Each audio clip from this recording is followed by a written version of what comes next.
Hello ក៏រកសួរនឹងសួស្ដីពូមីនកម្មករនៅភូមិប្រែនទីមង្ជ័យនិងបងប្អូនកម្មករនៅគ្រប់ស្រុកទាំងអស់គ្នាខ្ញុំច័ន្ទអ្នកសានមកពីសំឡេងភូមិថ្មីថ្ងៃនេះមកនិយាយពី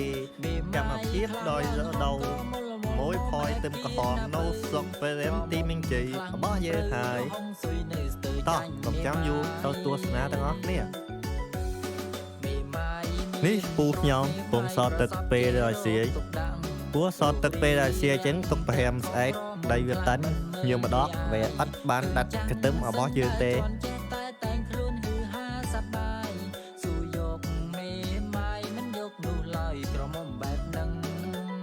នេះទឹមយើងបាន70ថ្ងៃវាដេក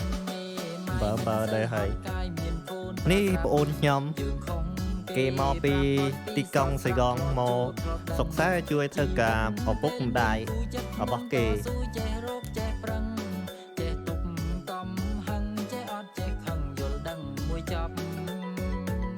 នេះបងស្រីពងដកស្ទឹមតាំងគុំឡើងបងស្រីដកប្រហា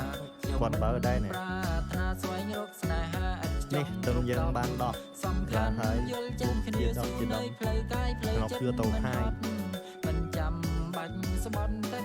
នេះមកមើលកំឡោះនេះដល់ថ្ងៃខិនដេពេល5ដល់ថ្ងៃស្រីថ្ងៃនេះចេះយួរដៃជូនទឹមនឹងគេនឹងឯងដែរណាយេហេហេ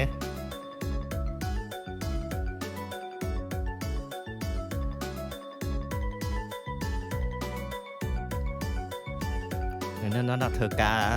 លឿនប៉ុនបើដែរណាយើងពើទៀតនេះបងសៃនឹងអ៊ីពងដកទឹមនៅថ្ងៃទឹមឆ្នាំហ្នឹងមួយផយបានអដែរមកខ្លាយអត់បានអ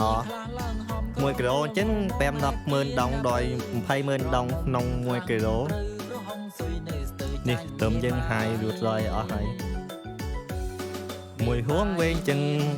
ពី900គីឡូដល់1000គីឡូក្នុងមួយហួងហើយអញ្ចឹង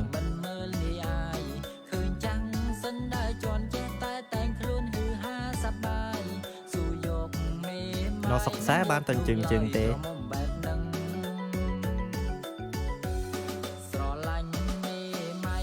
ក្រោយពីយើងហាយ5ថ្ងៃដល់6ថ្ងៃ